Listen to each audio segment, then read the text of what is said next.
Hello and welcome to another edition of Mailbag.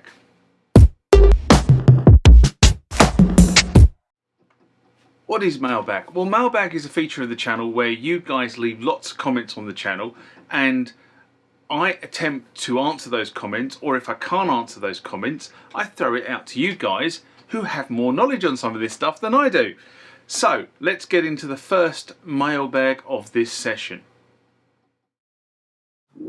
Remember, like, comment, subscribe to the channel. Go over to Instagram and follow me there. Go over to Facebook, follow me there. That's where the normal notices are. And consider becoming a Patreon.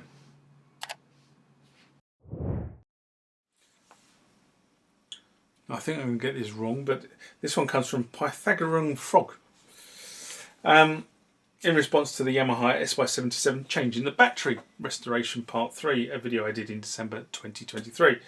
And Pythagorean writes, how do you check the battery connection is good with a multimeter? What voltage is it supposed to show? Well, if you want to test the battery in situ with a multimeter, you'll need to locate the solder points on the board and test across them. And obviously that's, well, it's not as easy as it said because one of the solder points is actually underneath the battery. But you can normally find another part of the track and you can test there. Now, with a new CR2032 battery, it should read 3.2 volts. And I would expect to get a reading of somewhere between 3.2 and 3.0 volts if the battery is in situ. Why the voltage drop? Well, it's running stuff, okay? And as soon as you start to put it on load, the voltage invariably will drop a little bit. Right? That's just physics. I'm not going to get into the physics, but that is physics. So the potential will drop a little. It normally drops a little bit under load. So if you lose a point of a volt, that's the reason why. Alternatively, you can use the diagnostic mode, and if you see a certain video, if I remember, I will post that link below here. The synth should tell you the battery voltage, and it will never read 3.2 volts. And in my experience, even for a new battery, it will come back and say 3.1 or 3.0 volts. It should theoretically say 3.1 volts. Anyway, as long as it's within that 0.2 of a volt of a range, you do not have a problem with your synthesizer and the battery. If, however, the synthesizer starts telling you the battery is reading a voltage of, say, 2.8 or lower, then you're going to start losing stuff that's stored in your memory. So that's the non-volatile patches and multis and samples and stuff like that. You will start to lose that because there is not enough voltage to keep the memory alive. And I say 2.8 is probably the lower end of that, the upper end of that sort of bit, but anything below that, and you're starting to get into problems. So my advice is have a battery change schedule, which is what I do, and I know which batteries are coming up for end of life. Now, batteries will last a long, long time, and one of the things that people say, oh, I've had this battery and it's been in there for 15 years and blah, blah, blah. And I go, yeah, it's great. The thing about the battery is the life of the battery is inversely dependent on how much you have the synth switched on. So if you have the synth switched on, the battery doesn't need to preserve the memory because the power on the synth preserves the memory. Right? So there's less draw on the battery in most instances. Right? There may be instances where this is not true, but in most instances, when the synth is switched on, so if you're constantly using your synth, you know, you're switching it on and playing it every day, every other day, etc., yeah, the battery will last you years and years and years and years and years. If, however, like me, a lot of your synths are in storage, because I just don't have the space for them at the moment, then they are consuming battery because obviously the battery is maintaining the volatile memory, and therefore I probably would expect to see those batteries need replacing probably 5 to 7 years if you've got stuff in storage. After that, you know, then the battery will probably deplete itself. And the other factor here is also depends on what type of CR2032 battery you buy.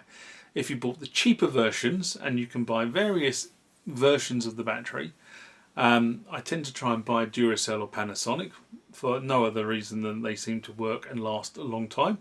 But if you buy, you know, Nakamoti or I don't know, Ilama or something like that, then the answer is they probably are made by the same people, just rebranded as a non-branded brand. But you've got no guarantee that they're actually made to the same quality and the same life expectancy as the Panasonic and Duracell ones that I just called out. And then even then, if you've got the ones that are made in China, you've got no quality idea that they're going to last anyway. Ivan Kuznova, I think that is pronounced. In response to Roland MX-1 SIR or EXT modes, Roland System 1 loses patches after reset. A mailbag I did in February 2024. And Ivan writes, "Thank you very much. I think it would be nice to repeat the work on possibilities for connecting external equipment to the MX-1. This is especially interesting for FX inputs and outputs and digital input use. And the question, at the maximum volume, MOI System 1 reproduces sound with an obvious overload.